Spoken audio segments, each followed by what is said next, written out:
government or the people processing this pension have taken Kenyans for granted for quite a long time.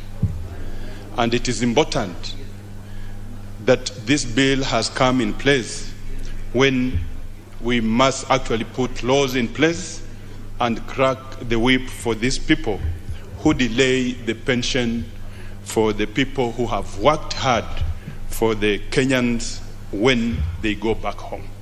In fact, this is a saving of the pensioners, and it should be treated like when one deposits a fixed account in the bank, such that anytime you want to access it, it should be readily available, and that no delay should be there when somebody wants to use this money. In fact, it has caused a lot of injuries on the pensioners, because when they get back home and they have issues to settle down, honestly, the pension people have always taken it for granted that even somebody going to claim for the same must bribe the officers for him or her to get her money back that she or he worked for a long time. So this bill, honestly, and I want to agree with other members, that we must put sanctions.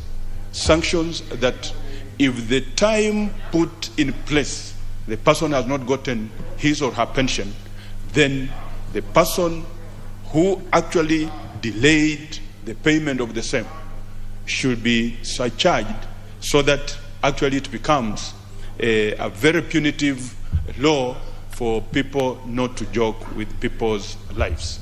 It is important, Mr. Speaker, that this has been taken a long time, and I want to agree with members that whenever we go back home, teachers will come, civil servants will come, because their pensions have really delayed to be paid. And this should also go to the extension of the beneficiaries after the pensioners have passed on. Because it is even worse when the pensioner passes on and yet the pension that he was supposed to get has not been released. It is always a nightmare. Many Kenyans have lost the funds because they do not know where to go. And the worst situation is the pension processing issue has been centralized only in Nairobi.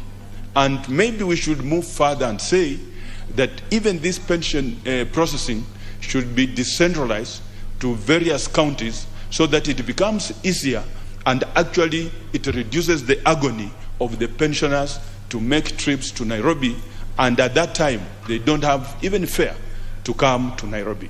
So I want to appreciate Honorable Barasa for having come up with this amendment, and I want us to take it very seriously so that we save Kenyans who are suffering in the hands of these fun staff at the pension offices. Thank you, Mr. Speaker.